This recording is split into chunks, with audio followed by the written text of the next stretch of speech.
Welcome to Founders Future, a podcast powered by Closers.io, where we dive into the journeys of innovative entrepreneurs and explore the road ahead for them and their companies. I'm your host, Jae Encarnacion, and in each episode, we uncover the stories behind impactful ventures, the challenges faced along the way, and the strategies driving their future growth. Today, we are thrilled to have Frank Lockwood, the founder of I Will Be Frank With You. Frank brings over a decade of expertise in customer experience design, blending creative technology and user-centric strategies to help brands like Bridgestone, Toyota, and Comenity solve complex digital challenges.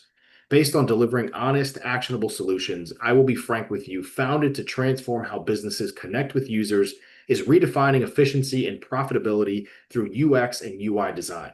We'll be exploring his founding story, how his business empowers clients across industries, and his vision for scaling this impact-driven venture. So with that being said, let's dive right into it. Frank, welcome to Founders Future. Great. Thank you very much. That's a great introduction. Absolutely. A great person that I have on the other side of me here. So truly a pleasure to have you on the show, Frank. So if we could start at the beginning for our listeners here with you, Frank, what specific problem in the customer experience landscape really inspired you to start I Will Be Frank With You? Yeah. So in my experience and where my background is from digital advertising and creative agencies, I have always been the curious seeker and trying to think things through, but also with that, trying to find that right process that works for teams to bring clarity to people. So I was in the advertising space for a long time and realized I had a unique ability to not only come up with creative solutions, but then help my clients and my teams find a way to do it that was on budget, on brand, and really warranted for the user. And so when I decided to step away from the agency world, I was like, that's really my core focus will be. I could be this solopreneur who can step in and find these teams that maybe have a little bit of chaos coming to them, don't have a lot of systems in place. And I can come in and say, I have a repeatable system, an approach to my work that is based on anything that is already out there, but I have a way of taking it and saying that team member's great at this, team member's great at that. Let me fill in the gap here. And then let's go through this process, build a timeline together, make sure we understand the client, and then bring in this kind of approach that the client can take that and they can sell it internally and make it something that works really well. So it was just having that understanding of over time that I developed this process and approach that was unique kind of to me. Incredible. So with that, I definitely would love to dive into the nuts and bolts of what you're doing with I Will Be Frank With You, especially for our listeners, Frank, who once this episode airs could very well want to come and work with you and utilize your services. Yeah. So walk us through how you're generating revenue today, especially around the core offer. What does that look like? How is it structured for your clients? And who is your ideal client? Three-part question there, if you could break that down for us. Yeah, so I'm actually strategically pivoting my business right now Okay. because I was in the space, and mostly due to COVID, there was a lot of expansion of contract work. Yes. And I was just getting pinged with referrals of, hey, we've got this project coming up. We would just love for you to be on it. And I was really just diving head first and being that kind of hands-on player. My pivot now is going towards more being the collaborative partner who helps train you to build these teams in these systems. So I've actually added, I'm a certified focal point coach now. So I've added coaching services to my practice. And that allows me to come in and say, okay, great. We've got a great project here. What I need to figure out is what's really going to make your business better, eliminate the chaos that you have going on, and allow you to become that creative leader in sharing your own system and process. So your own leaders can lead on their own and activate with clarity. And then you could go focus on your business in other areas. So I'm really taking a strong pivot to work with clients in that respect versus just going to be the person who's always constantly executing. And the way I get there is obviously through referral work. I'm also pivoting. I'm going to be doing a lot more research and insights just through my own network, connecting with my connections about what are the pains and issues that they're seeing in their current setup. How are you trying to overcome that? Have you tried this? And just being able to bring that to light so that people can understand they're not on their own in this space, and that there are creative ways to solve this. I really get charged with that energy when I can help somebody really take ownership of the challenges they're facing and overcome them. I love it. I love it. So I definitely want to touch on that acquisition side with you, Frank. And I can't help but bring out. The beard is incredible, man. I have to say it is fantastic. I'm sure it took a lot of work to get there. Yeah. As far as the offer side, I have some questions around that coaching side. So it sounds like now you are in the mindset of scale, right? So now being able to Right. productize, have that coaching offer. So for the coaching offer, is it more of a one-on-one? Is it more of a group coaching offer that you're Right. offering there? And who are you coaching? Is it more of the leadership teams in the businesses? And is it Correct. small businesses, big Sure. businesses, Fortune 100s? Yeah. What does that look like? Yeah, so I offer a plethora of services. Okay. One-on-one coaching is a great resource that I do offer, but I also have across different agencies, across different teams. I'm really great with doing group coaching as well. So I will offer both of those services. And the reason I became a certified focal point coach, it's over 40 years of history of different services and offerings that I can leverage as a system and just go, as opposed to using my own approach. So bringing that to light will be a lot of one-on-one. I also, the reason I have a big beard is I also have a brewery, so I have a lot of small business experience. So I will be doing some entrepreneurial workshops and things that reduce that upfront cost to people who may be in that growth phase or maybe in that founder phase. So my ideal clients really is the creative and in-house brand teams from where I come from. I really work well with people who were like me, that were trying to build teams, we're trying to set that up. And those are the people I want to work with. But I'm also working with the founder, the executive creative director, those people who say, I have these great resources, I have these great teams, the work is strong, the team is great, but the morale maybe isn't there because they're overly stressed and they can't figure out how to jive together. Or maybe they take on too much themselves because they're not delegating it in the right way, and they're not helping I'm getting a lot of feedback from the junior staff that they have no path for growth. So my ideal client are those people that are working hands-on getting there in these smaller groups, but I also work with the founder, the chief executive creative director, whatever it may be, to help them and their teams get to a place that they're just driving and running smoothly and everyone's happy. I absolutely love that. So really being able to focus on, again, that scale, having that coaching offer, the workshops, pushing that forward to really grow and scale. I will be frank with you. So incredible on that front. And I wanted you to dive a bit deeper, especially for our Yeah. listeners who are in a similar boat, looking to expand more. How can I scale? And this is a beautiful way to do that, right? Really Right. prioritizing your offer. So incredible to hear how your mind is working through that and what you're putting forward. On that acquisition side, I know that you said referrals are really big right now, but you're looking to Correct. scale on that. So is that one of the bottlenecks that you're looking to work through, is having more of a predictable lead generation system, maybe around some more ads, pushing more social media? Is Yeah. that the next steps for you now?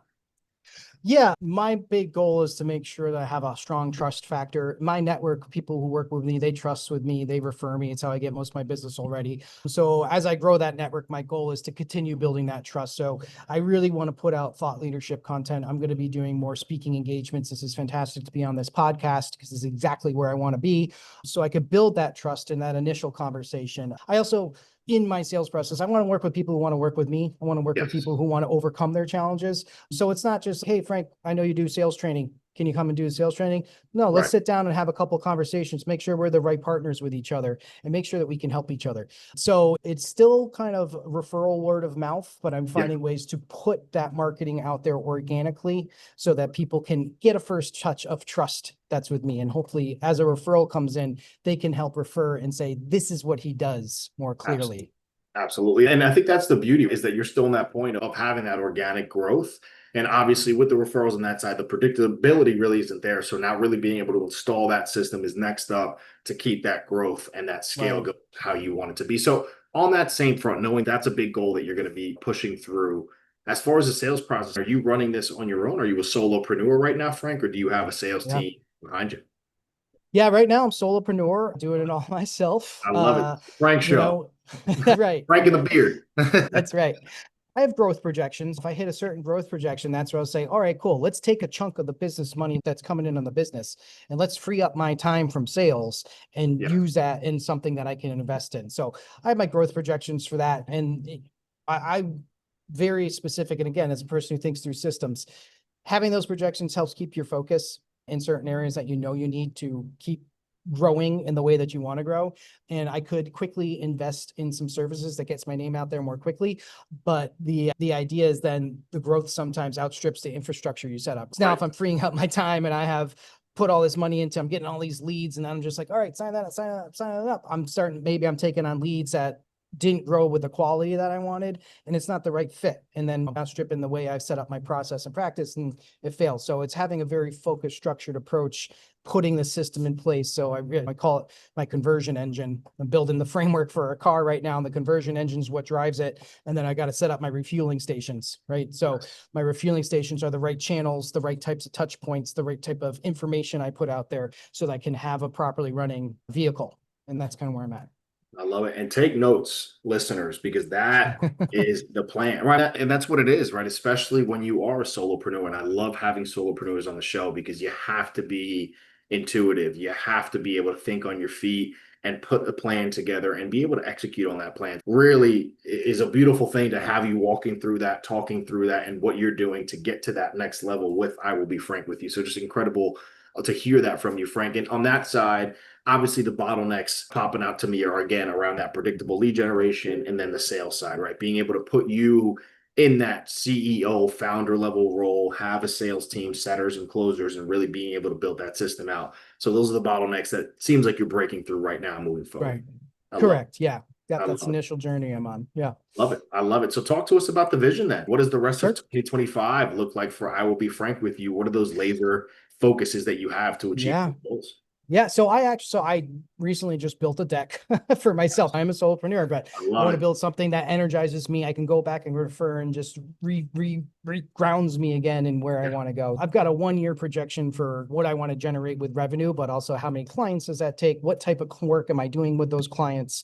How often am I meeting with them? And then where am I spending my time throughout the week, from lead generation to client work to just business as usual? Because as a solopreneur, you're dealing with your accountant, you're dealing with the insurance, you're dealing with everything. Those are all points of the business I need to be conscious of. And with that, as a solopreneur, a big thing, especially for a lot of solopreneurs, are very hungry. We're very eager. We want to work a lot. I have 2 young daughters. I have a wife. I have a family, right? So it's about finding that balance and saying, you can hit these numbers, you can do that, but don't forget to plan your vacation. Don't forget to do something with your daughters.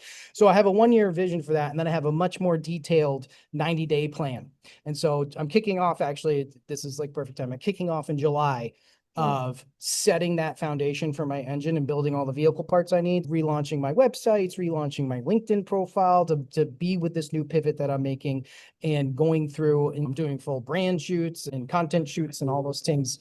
So the goal is to build that foundation in July, leading into August, then just really running with all my content and working through my pipeline of my network of people and reintroducing myself as, hey, here's the pivot I'm making. I know you've worked with me, or you've heard that I do this type of work in the past.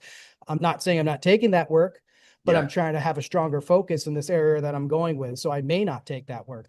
So pivoting to that in August, so then by September, I'm really running smoothly, and I have 3 months to look back and say, all right, I should have the X amount of clients that I've set for my goal. I should be doing X amount of thought leadership posts. I should have this many conversations a week in order to get to those clients, right? Because it's all about the lead generation as well. How many conversations do you need to have in order to have a second conversation, which probably hopefully by the third conversation, you have a client. So it's like, yeah, if I want 3 clients, I probably need upwards of 300 conversations, which is totally fine. And that's a big part of that, is speaking to many as opposed to one. So that's what we're doing right here, right now. This is a great opportunity to speak to many as opposed to speaking to one. So those are my big touch points, is to really have a 90-day sprint that hopefully gets to where I want to be in a year. But that 90 days gives me a chance to say what worked, what didn't work. Is it still going to ladder up to 1 year, or do I have a chance to take a pivot? Amazing. And I love every bit of that. So overall, how do you see the coaching industry evolving in the coming years here, Frank, especially with your user-centric approach and what you're bringing to the table? How are you positioning yourself to really take advantage of that evolution? Yeah, I think the great thing about coaching is it's been around for a long time. Not a lot of people are as aware of it, but the people who take it as a resource and really use it and have those strong relationships, they've seen huge benefits from working with a coach. So for me, it is about niching down in a coach area, not just taking on any client that needs help with the business. I can do that, but it's not the real goal, right? The goal is to, again, be passionate about the work that you do and help people in an area that you really have hardline experience in. So see it as a great resource, especially now because there's so much burnout happening. There's so much negativity. And it amazes me how much negativity I see online when I'm just like, hey, let's reframe that as more of a positive statement. Let's look at challenges instead of problems. They're things that we can overcome. It's tough to get up every day and do it. But that's a joy of coaching is, hey, man, life's hard sometimes, but it doesn't mean we can't overcome it. And if we have this defeatist personality, I've been there, right? I've owned small businesses. I have an independent movie theater along with the brewery, right? So I've been that Amazing. person that gets caught up in the practitioner and you're like, I should be delegating more. I should be doing well. And I burn yourself out when you hit hard. And so the reality is though, we do it to ourselves for blaming too many outside forces. The market's not right. No, it just wasn't the right resource. That was a challenge that came up and you had an opportunity to look at it with a positive mindset, take a breath and pivot. And that's the great thing with coaching. It's like, there's a lot of challenges we can all overcome and just feel confident and comfortable and happy. Even if I'm not saying everyone's going to be a billionaire, but being happy is worth more than $1 billion, really. If you could just be more positive and confident every day, I really feel like that's a goal that we should all shoot for. Couldn't agree more. And I think that's the most important thing, right? And is being able to find that balance. And I think you're a beautiful example of being able to do that, having so many things at one time and being able to focus in and lock in on, hey, this is really where I can provide quality. This is what I'm going to do for my clients and push it forward. Truly a pleasure and an honor having you on the show so far, Frank, And thank hearing you. how your thought process is with that. Absolutely. So I do want to take us into the lightning round here, Frank. Okay. Just a couple more questions on this side before we wrap it up for the listeners. And on this one, I would love to hear about a tool or a resource that you're utilizing or maybe plan to use for this new iteration, whether it's a design insight, a technology integration, an AI tool. But what's the biggest game changer for I Will Be Frank for you? Yeah, for sure. I would say I was a later adopter to ChatGPT or these AI engines, but as a solopreneur, and that's a guy who's had title as a creative technologist. Right. Not sure what the resistance was, but I think it was seeing a lot of negativity online about it. And now I'm reframing that. I'm like, if you work with these tools long enough, you really get to understand. There's just so much talk about, oh, it's leading to layoffs, it's leading to job losses. Sure, it is. But what those people are going to find out is that was a bad idea. Just like Klarna already found that out when they got rid of their customer service team. And IBM found out, oh, wow, we're going to save all this money by getting rid of HR. But what happened was the HR AI was like, now you can hire a bunch of creatives. So they didn't really save any money. They just shifted it. I think as a solopreneur, having this tool, it's almost like having a partner, right? You got to guide it. You can't listen to everything it says as it's that smart. And I think that's a challenge people have with it. It's cool when it comes back and it's, wow, that's really smart. But then look at it, read it and be like, no, this one, and then tell it. And then it comes back and it's like it just really helps ideation move along a lot more quickly.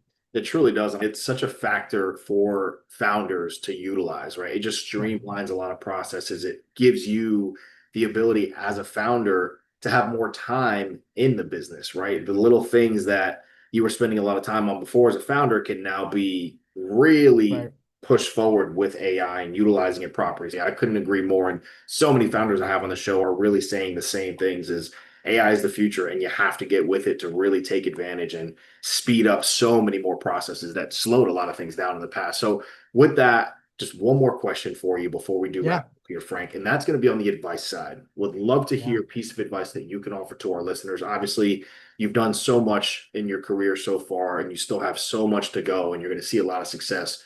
What can you leave for our listeners before we do wrap up the show today, Frank? Yeah, absolutely. There's basic business principles that we teach as coaches, and as focal point coaches, one of those things, it's called the sigmoid curve. You can look it up, but there's one great lesson learning in there really from a founder, and just know that every growth phase is precedented by a learning phase. So when we are feeling down and we're like, I got to learn that, I don't want to do it, and you think you're down in a decline, just know that if you push hard and you learn faster, that's going to lead to growth. Yeah. When we're feeling down and when we're just like feeling like it's not working, you have that opportunity to say, I'm either going to quit, right, and get out of here, or I'm going to know that this learning and this hard point that I'm having is going to lead to growth. And then if you know that, just that'll focus your learning to say, what is this going to do for my business? And then how am I going to measure that? And then that's really it. I love it. I love it. With that right there, ladies and gentlemen, that is going to wrap up another inspiring episode of Founders Future. And Frank, I truly can't thank you enough, man. Coming on the show, sharing that amazing journey and your insights with us. And as I mentioned, just clear as day with your drive and your passion and your charisma and your intelligence. You're going to do some incredible things in the space Thank you. what you're bringing forward. Absolutely. So truly an honor and a pleasure again to have you on the show, Frank. Yeah. And to our listeners, if you enjoyed this episode, which I know so many of you have, don't forget to subscribe to Founders Future wherever you listen to your favorite podcast. And also check out I Will Be Frank With You at iwillbefrankwithyou.com to explore their case studies, and follow Frank on LinkedIn at linkedin.com/in/I Will Be Frank With You. For more resources and insights, you can visit us here at closers.io, where we are dedicated to helping businesses accelerate their growth through trained appointment setters and world-class marketing systems. Until then, keep climbing, and we will see you on the next one.